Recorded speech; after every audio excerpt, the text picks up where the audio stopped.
Hi friends, आज हम लोग पढ़ेंगे use of feel so lonely. Feel so lonely का हिंदी होता है बहुत खाली खाली लगना, या बहुत अकेलापन महसूस करना, या बहुत सुना सुना लगना।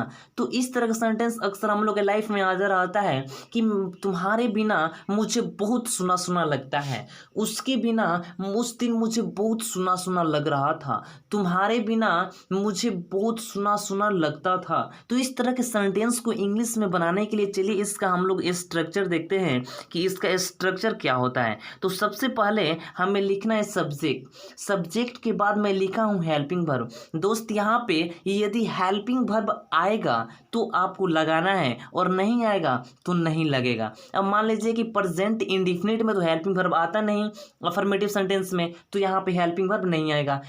पास्ट इंडिफिनिट में आता नहीं तो यहाँ पे आपका हेल्पिंग वर्ब नहीं आएगा। लेकिन जो भी टेंस आप बनाएंगे तो टेंस के अनुसार यदि हेल्पिंग वर्ब यदि यहाँ पे आएगा तो वहाँ को आपको लगाना है, और नहीं लगता होगा तो आपको नहीं लगाना है। ठीक है, तो सबसे पहले आपको सब्जेक्ट लिखना है, सब्जेक्ट के बाद आपको हेल्पिंग वर्ब लिखना है, और हेल्पिंग वर्ब के बाद आपको लिखना है फील सो लोनली, और फील सो लोनली के बाद आपको ऑब्जेक्ट लिख देना है, और ऑब्जेक्ट के बाद आपको जो भी बच्चे लास्ट में अदर वर्ड में डाल देना है। ठीक है, चलिए इसका एग्जाम्पल देखते हैं। एग्जाम्पल देखेंगे और अच्छा से क्लियर हो जाएगा। इसका एक एग्जाम्पल में लिखा हूँ कि एक बात बोलूं, तुम्हारे बिना मुझे बहुत सुना सुना लगता है। तो इस तरह के सेंटेंस को बनाने के लिए सबसे पहले इसमें देखिए कि कितना सेंटेंस है। तो देखिए इसमें दो सेंटेंस हैं। एक यहाँ पे लिखा हूं कि एक बात बोलूं, और दूसरा आपका है कि तुम्हारे बिना मुझे बहुत सुना सुना लगता है। तो एक बात बोलूं का इंग्लिश पहले आप लिख दीजिए, डू आई से वन थिंग।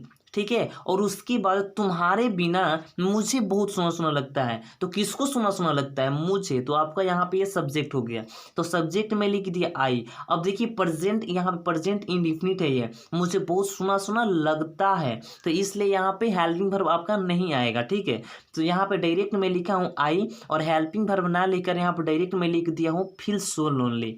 ठीक है, और उसके बाद यहाँ पे किसके बिना? तुम्हारे बिना। तो तुम्हारे बिना को होता है विदाउट यू।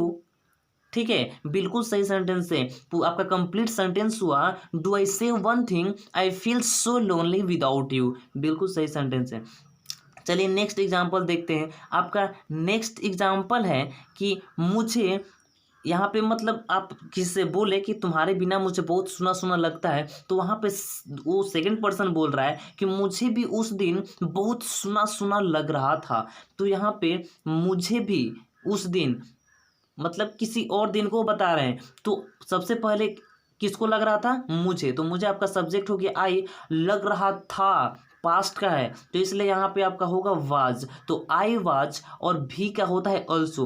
तो I was also feeling so lonely. उसके बाद उस दिन का होता है ऑन दैट डे। तो आपका कंप्लीट सेंटेंस हुआ, I was also feeling so lonely on that day. तो इस तरह का सेंटेंस आपका अक्सर आ रहा है आपके लाइफ में, तो आप इस यूज से आप बना सकते हैं। चलिए इसका नेक्स्ट एग्जांपल देखते हैं। इसका नेक्स्ट एग्जांपल है कि अगर तुम चले जाओगे तो मुझे बहुत सुना सुना लगेगा। मतलब यहाँ पे ये बोल रहे हैं कि अगर तुम चले जाओगे तो मुझे बहुत सुना सुना लगेगा। तो किसको सुना सुना लगेगा? मुझे। तो मुझे, तो यहाँ पे आपका ये सब्जेक्ट हुआ। तो सबसे पहले आप इतना बनाइए कि अगर तुम चले जाओगे, तो अगर तुम चले जाओगे होगा if so, if you go. देखिए आपको मैं बता दूं कि इफ और वेन के साथ जो भी सेंटेंस हम बनाते हैं वो फ्यूचर का होता है, तो फ्यूचर में ना बनकर वो प्रेजेंट इंडिफिनिट में बनता है, लेकिन वो सेंस फ्यूचर इंडिफिनिट का ही देता है। ठीक है,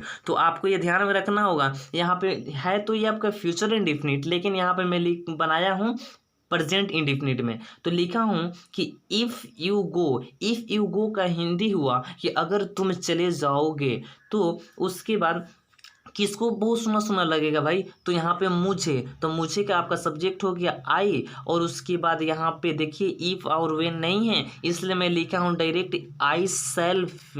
आई सेल के बाद हेल्पिंग वर्ब सेल हो गया, और उसके बाद हेल्पिंग वर्ब के बाद आपको लिखना था फील सो लोनली। तो यहाँ पे लिख दिया कि फील सो लोनली। तो आपका कंप्लीट सेंटेंस हुआ कि if you go I sell feel so lonely. बिल्कुल सही सेंटेंस है। चलिए नेक्स्ट एग्जाम्पल देखते हैं।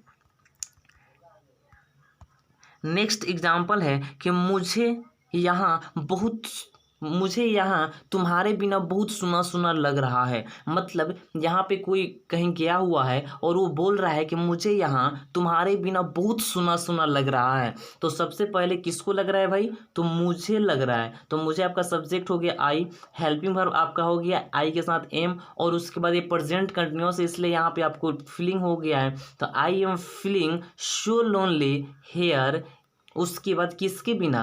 तो तुम्हारे बिना। तो लिख दीजिए विदाउट यू। तो आपका कंप्लीट सेंटेंस हुआ आई am feeling so lonely here without you. बिल्कुल सही सेंटेंस है। चलिए नेक्स्ट एग्जांपल देखते हैं। नेक्स्ट एग्जाम्पल है कि क्या करूं, मुझे भी तो बहुत सुना सुना लग रहा है। मतलब यहाँ पे दूसरे आदमी भी बोल रहा है कि क्या करूं, मुझे भी तो बहुत सुना सुना लग रहा है। तो यहाँ पे क्या करूं का पहले आप बनाइए व्हाट टू डू। उसके बाद किसको सुना सुना लग रहा है भाई? तो मुझे। तो मुझे का आपका सब्जेक्ट हो गया, तो आई लिख दिया, और उसके बाद लग रहा है present continuous tense, subject plus is am are plus verb plus other word. तो यहाँ पे हेल्पिंग वर्ब आपका आ गया एम, और उसके बाद यहाँ पे भी है, इसलिए मैं लिखा हूँ ऑल्सो। तो आई एम ऑल्सो, और वर्ब फोर आपका हो गया फीलिंग, और उसके बाद सो लोनली। तो आपका कंप्लीट सेंटेंस हुआ what to do, I am also feeling so lonely. तो आपका ये बिल्कुल सही सेंटेंस है। चलिए इसी के साथ मैं अपना वीडियो समाप्त करता हूँ। यदि आपको मेरे वीडियो से थोड़ा सा भी कुछ सीख मिला होगा तो लाइक शेयर कमेंट करना भूलिएगा, और सब्सक्राइब जरूर कर लीजिएगा। और किसी प्रकार की त्रुटि मेरे वीडियो में आपको दिखे तो जरूर कमेंट करके बताइएगा कि मैं उससे अगले वीडियो में सुधार सकूँ। चलिए इसी के साथ बाय बाय।